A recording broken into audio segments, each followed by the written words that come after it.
اس طرح میرے نا وہاں بیٹھا ہوا ہے. میں نے کہا ماشاءاللہ آپ کو تو کافی عرصے بعد دوبارہ بیٹھا ہوا ہے, مجھے پتہ نہیں تھا. کہنے لگا جی جی بس اللہ نے اللہ کا شکر ہے, اللہ کی طرف کی خاص کرم نوازی ہے. تو میں نے کہا جی زبردست ہو گیا.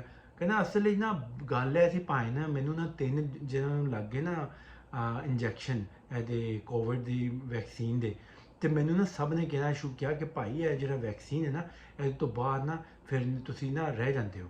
تے میں کہ یار چیک تے کر لیے.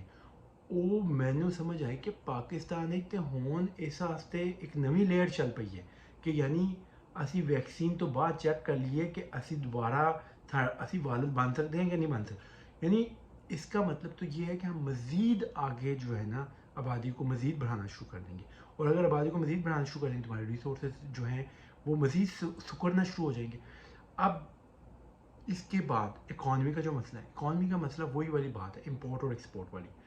آپ کی امپورٹ اور ایکسپورٹ جو ہے, کیونکہ آپ کی ایکسپورٹ جو ہے وہ اچھی تھی, امپورٹ کے ساتھ برابر برابر چل رہی تھی, لیکن 2000 میں ایک دم آپ کی جو امپورٹ ہے وہ بہت زیادہ انکریز ہونا شروع ہوگی, اور وہ ایک پورا لینئر گراف ہے کہ وہ بڑی جس طرح آپ کی آبادی بڑھ رہی ہے اسی طرح آپ کی امپورٹ بھی بڑھ رہی ہے, کیونکہ آپ کو ضروریات زندگی تو چاہیے نا, تو وہ لانے کے وہ باہر سے آنا شروع ہو جائیں گی.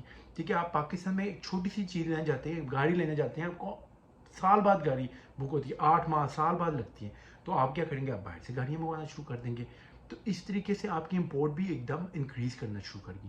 اب جب آپ کی امپورٹ انکریز کرنا شروع کر گئی تو آپ کا ٹریڈ ڈیفیسٹ بڑھنا شروع ہو گیا, آپ کے پاس ڈالر کم ہونا شروع ہو گئے. اب یہ نہیں ہے کہ ہمارے جو حکمران ہیں ان کے پاس اس کا سلوشن نہیں تھا, انہوں نے اپنے تئیں جو بھی کر سکتے تھے انہوں نے کوشش کی.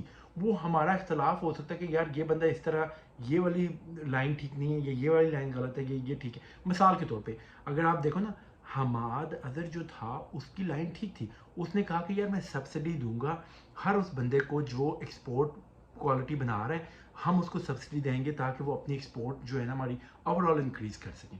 لیکن جب مفتہ آتا ہے تو مفتہ کہتا ہے کہ یار یہ والی جو پالیسی یہ ٹھیک نہیں ہے, کیونکہ جب ہم لوگ ایکسپورٹ والے کو سبسڈی بھی دے رہے ہیں, اس کے لیے جو بجلی پیدا کر رہے ہیں وہ ہم پیٹرول سے کر رہے ہیں, اور پیٹرول جو ہے وہ تو پہلے ہی ہمیں باہر سے منگوانا پڑ رہا ہے.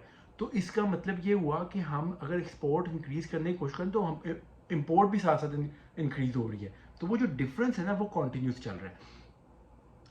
اب جب اسحاق ڈار آیا, اسحاق ڈار نے کہا کہ بھائی آپ دونوں کی کا طریقہ کار غلط ہے, آپ دونوں جو ہیں ایکسپورٹ بڑھانا چاہتے ہیں لیکن وہ آپ کی امپورٹ بھی بڑھائے گا, تو آپ کو یہ کرنا چاہیے کہ آپ امپورٹ کو کم کریں اور پھر اس کے بعد ہم دیکھتے ہیں ایکسپورٹ کو کیسے انکریز کرنا ہے.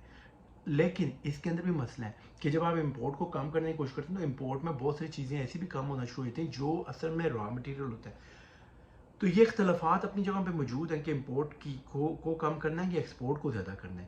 لیکن آپ نے اگر ایکسپورٹ کو زیادہ کرنا ہے تو اس سب چیز کے اوپر تہیہ کر لیں کہ ایکسپورٹ کو اگر بڑھانا ہے تو ہمیں جو انرجی پروڈیوس کرنی ہے وہ آئل سے نہیں کرنی ہے, نہ ہی گیس سے کرنی ہے, اور نہ ہی کوئلے سے کرنی ہے, کیونکہ کوئلہ بھی ہم باہر سے لا رہے ہیں. تو ہم نے کہاں سے بجلی پیدا کرنی ہے؟ بھائی آپ سیکھ لیں, سعودی عرب سے سیکھ لیں, آپ انڈیا سے سیکھ لیں, آپ چائنا سے سیکھ لیں, سب کے سب ملک جو ہیں وہ سولر پہ اور ونڈ پہ شفٹ ہو گئے ہیں. تو آپ لوگ بھی یہ آج ڈیسائیڈ کریں کہ یار ہم لوگ جو ہے اگلے 10 سال یا 15 سال ہم نے کوئی بھی بجلی کا کارخانہ لگانا ہے تو وہ ہم لوگ یا تو سولر بیس لگائیں گے یا ونڈ بیس لگائیں گے. بس اتنی سی اگر آپ ڈیسیجن میکنگ کر لیتے ہیں تو اس کا آپ کو فائدہ یہ ہوگا کہ آپ کی جو انرجی ڈیمانڈ ہے وہ بھی پوری ہوتی چلی جائے گی, اور وہ وہ آئل بیس نہیں رہے گی. وہ آئل بیس کیوں؟ کیونکہ اس وقت آپ کا 35 سے 40% جو آپ کی امپورٹ ہے وہ آئل بیسڈ ہے. اس کا نقصان کیا ہے؟ میں اس کی چھوٹی سی ایگزامپل دیتا ہوں. آپ 2021 کا اگر آپ بجٹ دیکھیں گے تو آپ کی امپورٹ اور ایکسپورٹ میں فرق کم ہو گیا. ہم لوگوں نے یہاں پہ چھلانگیں لگانا شروع کر دی, اور میں اس وقت بھی چیختا تھا کہ بھائی اس میں کسی کا کوئی کارنامہ نہیں کیا ہم لوگوں نے, صرف اور صرف عالمی مارکیٹ میں آئل کی قیمت کم ہو گئی ہے, آپ 40% پیٹرولیم پروڈکٹس لے رہے ہیں, آئل کی قیمت کم ہوئی ہے, آپ کا $10 بلین آپ کا بچ گیا. ٹھیک ہے, آپ آج جا کے دیکھ رہے ہیں پرانا ڈیٹا اٹھا کے 2020-21 کے اندر صرف $10 بلین کی ہم نے پیٹرولیم پروڈکٹ خریدی. وہ اگلے سال پیٹرول بڑھ گیا, آپ کی $22 بلین کی ہوگی, آپ کے ایک دم ٹریڈ ڈیفیسٹ بڑھ گیا. تو بھائی بڑھنا ہی ہے, آپ کی ساری اکانومی بیس کرنا شروع ہو گئی ہے آئل پرائسز کے ساتھ. مارکیٹ میں آئل پرائس اوپر جاتی ہے, آپ کا ٹریڈ ڈیفیسٹ بڑھنا شروع ہو جاتا ہے, اور یہ مزید ایسے چلتا رہے گا. آپ اس کی ایگزامپل اٹھا کے دیکھ لیں, 2015-16 میں ٹریڈ ڈیفیسٹ کم ہونا شروع ہوتا ہے, 2020-21 میں یعنی کووڈ کے دوران آپ کا امیجیٹلی کم ہونا شروع ہوتا ہے. تو اب کیا کیا جائے؟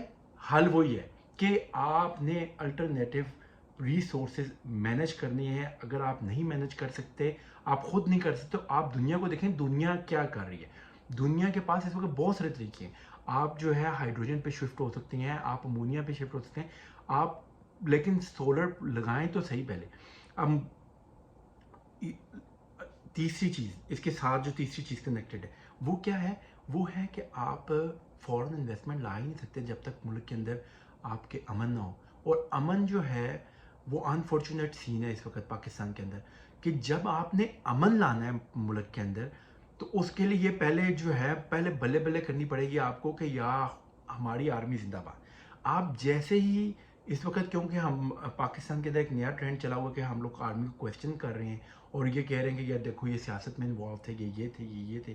یہ 2007 میں بھی ہم نے یہی کیا تھا, اور جب 2007 میں کیا تھا تو 2007 میں بھی پورے ملک میں امن و امان کے حالات خراب ہو گئے تھے. ہر طرف چھوٹے چھوٹے دھماکے ہونا شروع ہو گئے تھے, اور وہ چھوٹے چھوٹے بڑے بڑے بن گئے بعد میں, کیونکہ ہم لوگ بھی کھل کے بات کرتے تھے.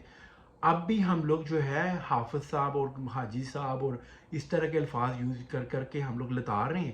تو وہ جب لتاڑ رہے ہیں تو وہ آپ کے سامنے یہ حالات, ٹھیک ہے. تو اب کرنا یہ چاہیے تھا کہ سیاستدانوں کو اکٹھے بیٹھ جانا چاہیے اور انہیں یہ کہنا چاہیے کہ ہمیں حافظ صاحب سے یا حاجی صاحب سے الیکشن نہیں چاہیے, ہمیں الیکشن میں جیت نہیں چاہیے, بلکہ ہمیں اس ملک میں امن چاہیے. اور ساری پارٹیاں مل کے ایک ویژن بنا لیں, 2040 کا ویژن بنا لیں کہ یار یہ اگلے 15 سال میں ہم میں سے جو بندہ بھی ہوگا وہ اکانومی کو ایسے کرے گا, ہینڈل کرے گا, اور وہ جو ہے پاپولیشن کو ایڈریس کرے گا, اور وہ امن و امان کے لیے یہ کام کرے گا. اور اس کے اوپر ساری جماعتیں اتفاق کر لیں اور ساتھ اپنے حافظ صاحب کو بھی بٹھا لیں, وہ بھی اس چیز کے اوپر اتفاق کریں, اور آپ کو گارنٹی دیں کہ وہ بھی اس کے اوپر کام کریں گے. کیونکہ ہوتا ہی ہے کہ وہ کام کرنا چھوڑ دیتے ہیں بیچ میں, ٹھیک ہے, جب ان کا دل کرتا ہے کہ یار اب ذرا تھوڑا سا حالات ٹھیک ہو رہے ہیں تو وہ یہ کام کرنا چھوڑ دیتے ہیں. وہ سب کے ساتھ کر چکے ہیں اس طرح, پی پی کے ساتھ بھی کر چکے, پی ایم ایل این کے ساتھ بھی کر چکے, پی ٹی آئی کے ساتھ بھی کر چکے. اب تو اگر تو اس ملک کو آگے لے کے جانا ہے, اس ملک سے کچھ آپ لوگ چاہتے ہیں کہ یہ ملک جو ہے یہ ایک سیدھے رستے پہ چل پڑے, ایک ایسے رستے پہ چل پڑے, تو بھائی نہ توشے خانوں کی ضرورت ہے, نہ آڈیو لیکس کی ضرورت ہے, نہ ہی دوسروں کو چوڑ چوڑ کہنے کی ضرورت ہے. بیٹھ جاؤ ایک جگہ پہ اور ڈیسائیڈ کر لو, کیونکہ ابھی تک آپ لوگ یہ کام بھی نہیں کر سکے. تو یہ کام ہے ضروری کرنے والے. 3 معاملات ہیں, ان کے اوپر ایک جامع پالیسی بنانی چاہیے, سب جماعتوں کو مل کے بنانی چاہیے. اگر آپ لوگ جو ہے وہ ڈیموکریسی کے لیے 2007-8 میں سارے اکٹھے ہو کے آپ چارٹر آف ڈیموکریسی بنا سکتے تھے, تو آپ چارٹر آف سروائیول پاکستان کیوں نہیں بنانا چاہتے؟ بنائیں, یہی وقت ہے بنانے کا. آپ بجائے ہمیں یہ بتانے کے کہ پاکستان اس وقت مشکل ترین حالات میں ہے, ہمیں یہ بتائیں کہ اس کا آپ کے پاس سلوشن کیا ہے. اگر آپ کے پاس سلوشن نہیں ہے تو پھر بھی بتا دیں ہمیں کہ بھائی اس ملک کا کوئی سلوشن نہیں ہے, اس کا یہی حل ہے کہ آپ جس نے آپ جو افورڈ کر سکتا ہے وہ باہر نکل جائے, اور ویسے ہی نکل جائے جیسے فلپین کے اندر ہوا کہ سارے لوگ باہر چلے گئے, وہ ریمیٹنسز بھیجتے ہیں اور ملک چلتا چلا جا رہا ہے. اگر یہی والی بات رکھنی ہے تو بتا دیں, تب بھی بتا دیں تاکہ لوگ جو ہے وہ کلیئر تو ہوں کہ بھائی اتھے کچھ نہیں بننا, نکلو اتھو. خیر معذرت کے ساتھ یہ تھوڑی سی گفتگو تھی, آئندہ نہیں کروں گا وی لوگ اس کے اوپر, پالیٹکس کے اوپر. اپنا خیال رکھیے گا, بائے بائے.